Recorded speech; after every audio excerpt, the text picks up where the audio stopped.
Overlord surgiu como um daqueles animes que te pega de surpresa. A premissa era direta, mas poderosa. Um jogador fica preso dentro de um jogo online logo após os servidores serem encerrados. Isso por si só já tinha bastante apelo, especialmente numa época em que o gênero Isekai ainda se mantinha com certo frescor. A primeira temporada conquistou o público, a ambientação sombria, a construção do mundo e, claro, o protagonista Ainzuro Gon, com seu design marcante e aura misteriosa, chamaram a atenção.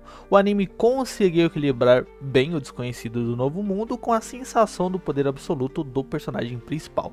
Era realmente diferente, era promissor. Mas, com o passar das temporadas, alguma coisa mudou. E hoje a gente vai entender por que Overlord perdeu força e público com o tempo. Roda a vinheta.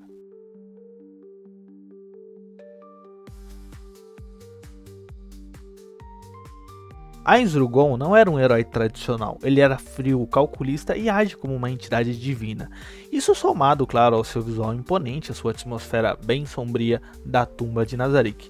Cara, isso criou um contraste bem interessante, poder absoluto, mas com um mistério por trás. Quem é esse mundo? Onde estão os outros jogadores? Por que tudo parece tão real? A primeira temporada equilibra bem a ação, narrativa e personagens secundários que são bem carismáticos, como Albedo, Demiurgo e Sebastian, que foi muito bom na segunda temporada. Tudo isso com uma narrativa que sempre deixava a sensação que algo maior estava prestes a acontecer. O resultado disso é hype, hype e muito hype. A segunda temporada começou a expandir o universo, conhecemos mais sobre o mundo exterior e outras espécies como homens lagarto. Essa parte divide opiniões, eu acho que naturalmente em todo Isekai ou todo anime geral que você vai dar um contexto sobre o mundo geral, a galera acha um pouco enrolado, outras pessoas gostam, mas eu acho que é muito individual, né? Mas enquanto alguns acharam desnecessários ou enrolado, outros viram como uma oportunidade de mostrar que o mundo era realmente vasto e complexo. Apesar dos altos e baixos, ainda havia envolvimento. Os objetivos de Ainz se tornavam mais claros, as estratégias dentro de Nazarick se intensificavam e o público ainda esperava pela grande revelação. Um novo jogador, uma ameaça real, a sensação de construção ainda existia. O começo da queda foi na terceira temporada, ali o foco começou a mudar. A narrativa passou a girar cada vez mais em torno de política entre os reinos, alianças, traições, nobres corruptos e intrigas internas. Ainz, que antes era a figura central, começou a ficar mais de lado, aparecendo com menos frequência. E quando aparecia não havia desafio, né? Ele continuava absurdamente poderoso. As batalhas perderam qualquer tensão, porque o resultado era previsível. Os inimigos já entravam em cena derrotados, né, praticamente. Além disso, a trama sobre outros jogadores simplesmente estagnou. Sumiu. Nada de novo era revelado. O que antes era um mistério agora virava uma completa frustração a cada episódio que se passava. Na quarta temporada, a distância da proposta original ficou clara. Quase toda a temporada focava em eventos externos, guerras, conquistas do reino de Estize, estratégias militares. A narrativa não é mais sobre como um jogador está lidando com aquele mundo, mas sobre como aquele mundo se curva diante de Nazarick. O ápice disso é a destruição da capital. Cara, visualmente impressionante, mas emocionalmente vazia.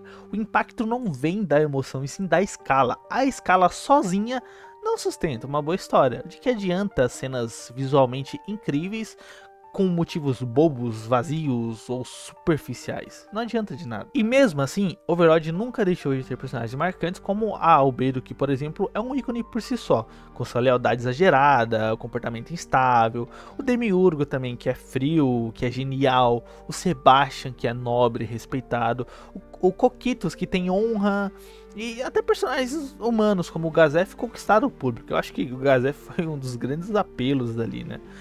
Mas o foco se diluiu, né? Se desfez. Ao invés de vermos esses personagens se desenvolverem, muitos passaram a atuar como peças de estratégias previsíveis de dominação, o que tirou parte da graça e da surpresa que eles tinham no começo. Se a gente comparar com outros animes do mesmo gênero, como Re:Zero ou Sword Art Online, a diferença fica clara. Em Re:Zero, por exemplo, Subaru está sempre em conflito. Ele perde, sofre, aprende.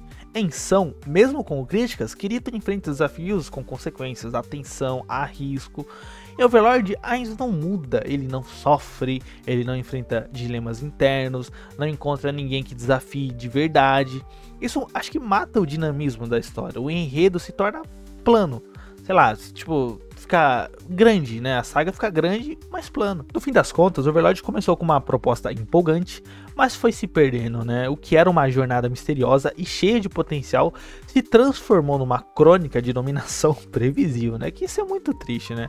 A trama desacelerou, as revelações sumiram e o envolvimento emocional super enfraqueceu. O público que já se encantou lá no começo foi se afastando, não por achar a obra ruim, porque eu mesmo não acho, mas por não ter mais evolução, né? Overlord estagnou, e quando uma história para de se mover, ela começa a desaparecer naturalmente. Overlord, quando lançou, foi um dos isekais mais promissores da sua época.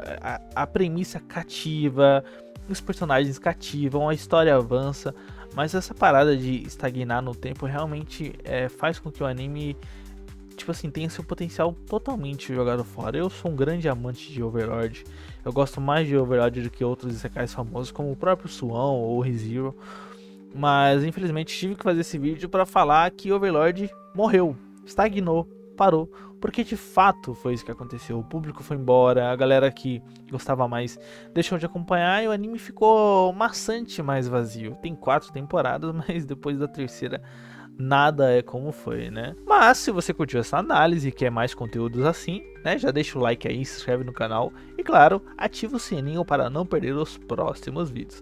Aqui a gente fala de anime com opinião, às vezes boa, às vezes não, mas a gente fala com opinião. A gente coloca contexto e respeito ao que fez o anime brilhar, ou no caso de Overlord, apagar. Mas o Kilo TV vai ficando por aqui. Se você gostou, não esquece de se inscrever no canal, deixar o like e comentar se você se sente assim no caso de Overlord ou se tem outro anime que segue por esse mesmo rumo. De qualquer forma, eu fico esperando seu comentário pra gente debater um pouco, tá bom?